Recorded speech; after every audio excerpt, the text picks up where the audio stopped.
자, 여러분 오늘도 크립토토마토 인사를 전해드리고 있습니다. 마찬가지로 특별하게 이렇게 중요하다고 생각할 만한 소식은 나온 것은 없지만은 그래도 이 업데이트들 싸그리 싹싸그리 모아가지고 한번 가지고 와봤습니다. 어제 무서운 상승세를 보여줬었던 비트코인은 지금은 6,436불대에서 거래가 진행 중에 있고요. XRP는 17센트 후반에서 18센트를 노리는 듯한 움직임을 보여주고 있는 상황입니다. 자, 그 다음에 오랜만에 차트 분석 하나가 올라와서 또 가지고 와봤는데요. 이 분석가 같은 경우는 예전에 참고로 프랙탈에 굉장히 많은 희망을 걸고 있었던 사람이었죠. 그런데 비트코인 폭락과 함께 깨져버린 프랙탈. 그럼에도 불구하고 XRP의 미래에 대해서는 굉장히 긍정적으로 보고 있다고 합니다. 이 사람이 올린 분석 중에 첫 번째로 RSI를 보게 되면은 여기에 이제 강력한 지지이자 저항선이 보이고 있는데요. XRP는 여기에서 지지를 받고 많이 반등을 했었으나 최근에는 이 밑으로 떨어지게 되었습니다. 다시 한번 이제는 저항선이 된 이 지지선을 두드리려고 하고 있는데요. 스토치 RSI를 기준으로 봤을 때 지금 현재 상승할 수 있을 법한 그런 스토치 RSI 크로스가 나오게 되었고, 또한 XRP는 여전히 굉장히 과매도된 상황이라고 합니다. 그래서 조만간에 상승하게 되지 않을까라는 기대감을 보여주고 있는 그런 모습인데, 비트코인이 횡보만 좀 해주게 된다라고 할지라도 XRP가 다시 한번 치고 올라갈 수 있는 그런 가능성이 나오게 될 수 있을 것 같습니다. 참고로 지금 보고 계시는 차트 같은 경우는 주봉입니다. 그동안에 정말 실망도 많이 했고 힘든 시간들을 많이 거쳤지만은 그래도 희망을 포기하지 않는 모습, 역시 사람은 희망이 있어야만 앞으로 나아갈 수가 있는 것이겠죠. 부디 이 사람이 희망과 기대에 XRP가 응답해 줄 수 있기를 바라보면서 다음 소식 또 한번 보도록 하겠습니다. 자, 다음은 숨에 관련된 소식인데요. 뱅킹 앱이죠. 최근에 이 숨을 사용했었던 사람이 사용 후기를 잠깐 남겼는데, 이 뱅킹 앱 숨을 통해 가지고 다음과 같은 사항들을 불과 수초 만에 해낼 수가 있었다고 합니다. 첫 번째로는 XRP 레저 주소 생성, 두 번째로는 XRP 팁봇 활성화, 세 번째로는 XRP 주고받기, 네 번째로는 비트스탬프 트러스트 라인 활성화, 그리고 다섯 번째로 덱스를 이용해서 달러를 산다. 아마 XRP를 판다라는 표현이 맞는다라고도 볼 수가 있겠는데요. 달러와 XRP를 이 앱 상에서 자유롭게 사고 팔 수 있겠다라고 제가 생각을 해볼 수가 있겠죠. 지금 현재 이 앱 상에서 지원되는 통화가 몇 종류인지는 모르겠지만은 달러와 유료는 당연하게 포함이 되게 될 것이고, 더 나아가서 여러가지 종류의 법정 통화가 지원되게 된다라고 하면은 이 앱의 사용도 및 활용도가 정말 크게 늘어날 수 있지 않을까라고 한번 생각을 해봅니다. 자, 그 다음에 숨 같은 경우는 XRP 레저를 기반으로 발행된 프로젝트죠. 솔로 토큰. 이 솔로 토큰의 통합과 지원도 이뤄냈다라고 하는데요. 관련된 영상을 솔로제닉 프로젝트이자 코인필드의 CEO 밥 라스가 올렸습니다. 잠깐 보시면은 이런 모습이라고 하네요.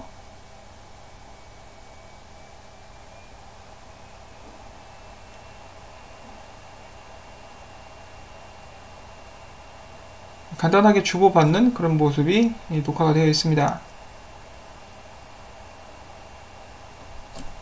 자, 아무튼 비트코인도 지원을 하고 앞으로 정말 여러가지로 기대가 되는 그런 XRP 관련된 앱이라고 볼 수가 있겠습니다. 자, 그 다음엔 일본 소식이 있습니다. 이 레스 오브 캐나마님께서 올려주신 소식인데요. 일본 같은 경우 지금 현재 리플사의 든든한 조력자인 SBI와 Z홀딩스라는 회사, 이제 야후재팬과 라인이 같은 계열인 그런 회사라고 하는데요. 이 합동 투자가 시작되었다라고 합니다. 자, 함께 협력을 한다라고 볼 수가 있는 것인데요. 계속해서 읽어보면은 SBI 증권 고객들은 야후의 SBI 아이디로 로그인을 할 수 있게 함으로써 온라인상에서의 SBI 활동 범위를 넓힐 수 있었다라고 이야기를 하고 있습니다.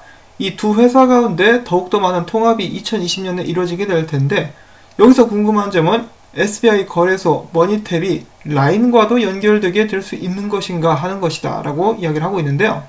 여기에 대해서 벌써 힌트가 나온 것 같습니다. 리플사의 에미 요시카와 씨가 최근에 또 다른 트윗을 남겼는데요. 이 트윗에는 이렇게 나와 있습니다. SBI 네트워크에 가입되어 있는 은행들은 리플사 기반의 머니탭을 통해서 라인페이도 충전할 수 있게 되었습니다. 이 계정을 가지고 계신 분들은 한번 시도해보세요 라고 이야기를 하고 있는 것인데요. SBI가 이제는 라인까지 연결을 시켜주고 있는 그런 모습을 보여주고 있는 것입니다. SBI는 여전히 사업을 늘려가기 위해서 열심히 노력하고 있는데요. 일본 같은 경우 지금 이 전염병 사태가 심상치 않게 퍼져나가고 있습니다. 이 망할놈의 전염병 사태가 빨리 종식이 돼야 사업도 더욱더 빠르게 진행될 수 있을 것이고, 이제 저도 정보를 좀 더 많이 얻을 수가 있을 것인데, 정말 여러가지로 총체적 난국이다 라고 생각을 해볼 수가 있겠네요. 자, 그 다음으로 이어서 이제 몇몇 분들의 인상을 찌푸리게 만들 수 있는 듯한 그런 소식이 또 나오게 되었습니다. 자, 지난 31일 15시 11분경 리플사의 장외거래 배분 월렛에서 대량의 XRP가 이체가 된 것인데요. 무려 4,700만 개입니다. 이는 1269만 달러 규모라고 하는데요. 엄청난 양이죠. 그래서 사람들 사이에서 이것도 내다 판다라는 이야기가 나오게 될 수 있을 것 같은데요. 곧 있으면 에스크로 10억 개도 풀리게 될 텐데 여러가지로 다시 한번 또 시끌시끌한 시간이 된 것 같습니다. 자, 그런데 이 장외거래 같은 경우는 저는 크게 걱정을 하지 않고 있는 것이 리플사가 공식적으로 이야기를 했었죠. 장외거래를 통해서 물건을 팔게 될 때는 유동성이 없는 곳에 공급을 하기 위해서 혹은 자신들의 파트너들이 사업을 시작하는 데 있어서 XRP를 제공해주기 위해서 그들에게만 독점적으로 팔고 있는 것이다 라고 이야기를 한 적이 있기 때문에 오히려 최근에 일어나고 있는 장외거래 물량 이동 같은 경우는 이 사업이 발전하면서 파트너들이 이를 사용하기 위해서 가져가고 있는 것이다 라고 해석을 해볼 수도 있겠습니다. 이거 너무 긍정적으로만 보는 것이 아니냐라고 생각하시는 분들께서는 저에게 동의를 해주실 필요는 전혀 없고요. 여러분들께서 보셨을 때 나는 이게 좀 더 맞는 것 같은데 라는 쪽으로 해석을 하셔도 될 것 같습니다.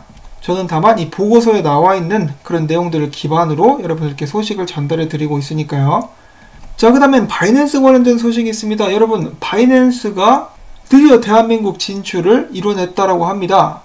바로 바이낸스 유한 회사를 통해 가지고 국내 사용자를 대상으로 암호화폐 거래 서비스를 시작하겠다라고 밝힌 것인데요. 그동안에 국내 거래소들의 횡포에 시달리셨던 분들께서는 희소식으로 받아들이실 수가 있겠는데요. 일단 이 소식 같은 경우는 이제 암호화폐 시간 동안에 더욱더 자세하게 전하기로 할 텐데, 이 바이낸스 관련된 XRP 간접적으로 연관되어 있는 소식이 또 한 가지가 있습니다. 이번에 이 바이낸스가 무려 4억 달러를 제시하면서 바로 이 코인 마켓캡 인수를 제안한 것인데요. 이게 XRP랑 무슨 관계가 있느냐? 자, 코인 마켓캡 같은 경우는 굉장히 XRP의 적대적인 회사입니다. 제가 전에 몇 번 다룬 적이 있었는데, 예를 들어 저번 불장 때 2017년 불장 때 XRP가 무서운 속도로 상승세를 내고 있으니까 어느 날 갑자기 그때 당시 XRP 거래가 가장 활발하게 이루어지고 있었던 나라인 대한민국의 거래 시총을 빼버립니다. 거래량을 빼버리게 되는 것이죠.